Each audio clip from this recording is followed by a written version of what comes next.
Bom, em meio a esse cenário em que nós temos guerra, disparada do preço do petróleo, que está terminando a semana em $90, nós conhecemos nas últimas horas o resultado da Petrobras. E a estatal brasileira mostrou que os números vieram em linha com o esperado, a empresa mostrou um aumento do lucro. E para entender o que os dados trouxeram e o que os dados nos mostram, a gente conversa agora com ela, Lucinda Pinto, analista de economia da CNN. Lucinda, muito boa tarde. O resultado da Petrobras veio, o petróleo disparou e a ação da Petrobras também dispara nesta sexta-feira. Dá para dizer que o investidor gostou do que viu? Boa tarde, Naka. Boa tarde a todos. Sem dúvida nenhuma. Acho que a Petrobras ela aparece aí como uma vencedora no meio dessa situação de instabilidade. Obviamente que o aumento do preço do petróleo traz aí outras consequências, como já foi dito agora há pouco, é uma preocupação do ponto de vista de inflação, mas a verdade é que a Petrobras ela se deu muito bem porque a disparada do petróleo acontece justamente no momento em que ela estava colocou mesmo, né, o pé no acelerador na produção de petróleo. Aumentou para 3,1 milhões de barris a produção de petróleo e de gás, produção diária essa. Então, realmente, o que esse balanço, esse resultado mostrou hoje e todas as explicações, as análises que a diretoria da Petrobras trouxe uma sensação positiva para o investidor em relação à companhia. Então, para a gente ter uma ideia, a ação preferencial da Petrobras, ela acumula uma alta de 35% no ano. O Ibovespa está subindo de 10% a 12%. Claro que teve um estirão aí nesta semana por causa do preço do petróleo. Então, para a gente ter uma ideia, até sexta-feira anterior ao conflito, essa alta da Petrobras era de 28% e o Ibovespa subia mais ou menos essa mesma taxa aí de 10% a 12%. Então, está subindo o dobro. Está subindo o dobro. Claro, a gente mínimo, né? Teve, obviamente, que parte desse ganho tem a ver com essa vinda do investidor estrangeiro. A gente sabe que Petrobras está aí entre os destinos preferidos do investidor estrangeiro nesse tipo de momento, mas, sem dúvida, o resultado confirma que é uma empresa que está em condições de enfrentar e de ganhar, né, de tirar proveito dessa situação conflituosa. Não que, obviamente, né, ninguém gosta do conflito, ninguém gosta das suas consequências, mas já que ele está aí, uma empresa como a Petrobras consegue aproveitar esse momento mais favorável. Mostrou uma operação bastante forte, mostrou que esse investimento em produção na área do pré-sal, que no fim realmente se confirmou como sendo a prioridade, contrariando algumas preocupações iniciais.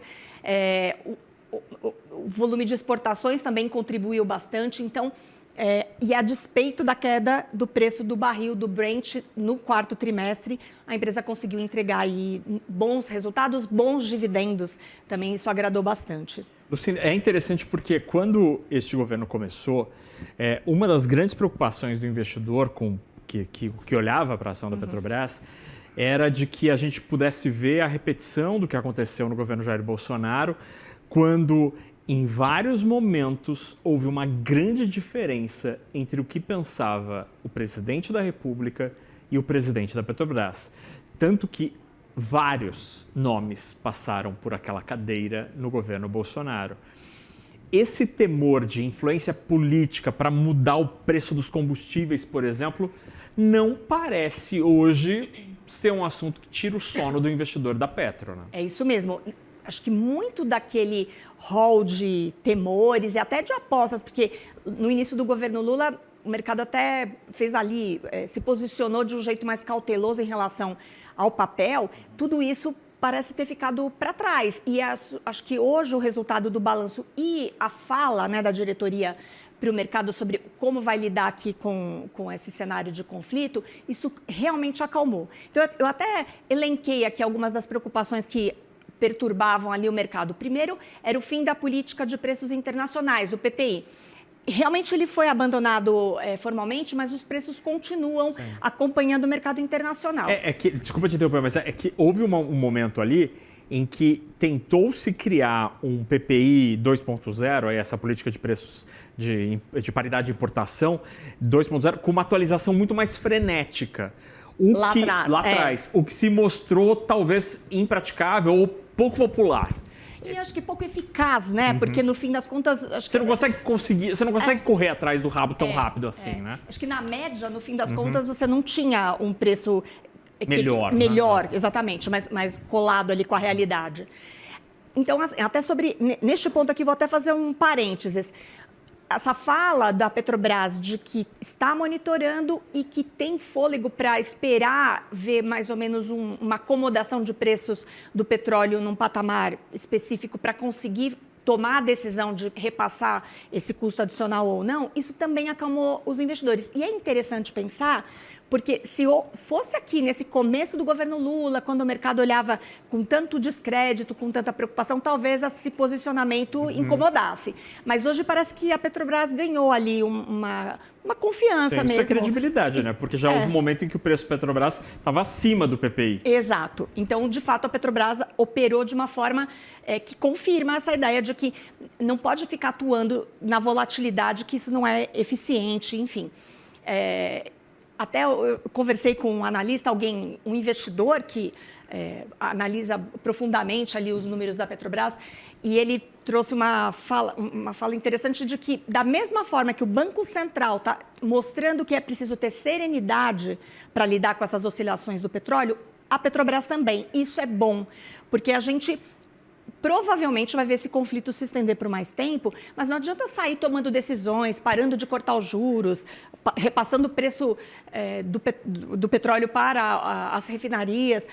Precisa olhar com atenção e todo mundo tem algum fôlego para aguentar esse primeiro momento. Tanto o Banco Central tem muita gordura nessa taxa de juros, quanto a Petrobras consegue, porque se preparou para esse momento, aguentar um pouquinho esse petróleo mais caro. Isso foi apenas um parênteses, mas outros pontos que preocupavam, que houvesse uma forte redução de dividendos, a Petrobras havia se tornado uma grande distribuidora de dividendos, isso não se confirmou, a gente tem visto hoje mesmo, na divulgação do balanço, esse dado foi confirmado, e também não houve uma perda de disciplina financeira, a empresa está mostrando bastante responsabilidade e os números confirmam esse quadro. Agora, uma outra preocupação era que isso foi bastante divulgado no início do governo, de que a Petrobras voltaria para alguns projetos que não eram tão interessantes, como refinarias, fertilizantes. Realmente a Petrobras interrompeu aquele processo de venda de ativos. Não vendeu, continua com algumas refinarias, continua com um pouco de operação de refino, mas ela é bem marginal. O foco, a força está sendo realmente colocada na produção, na extração de petróleo no pré-sal, o que é uma boa notícia. Então, no fim das contas, foi uma confluência de boas notícias aqui para a empresa que conseguiu superar aí essa desconfiança e está, neste momento, mais positivo de produção, e isso está agradando bastante o mercado. E aí o mercado reage, comprando, com a mão compradora em Petrobras, por isso sobe esses 20% no acumulado deste ano. Muito bem, Lucinda. Lucinda Pinto, conversando com a gente aqui todo dia no Fechamento de Mercado, analisando vários aspectos da economia brasileira. A Eu esqueci o nome da atriz. Vamos deixar para outro dia. Não, eu esqueci o nome da atriz. Mas ninguém precisa. Mas como chama mesmo? Não. Jennifer Aniston. A Jennifer Aniston da economia brasileira. Isso vai ter comentário no chat, o pessoal vai pegar no meu pé agora. Mas é. Lucinda Pinto, obrigado, bom fim de semana.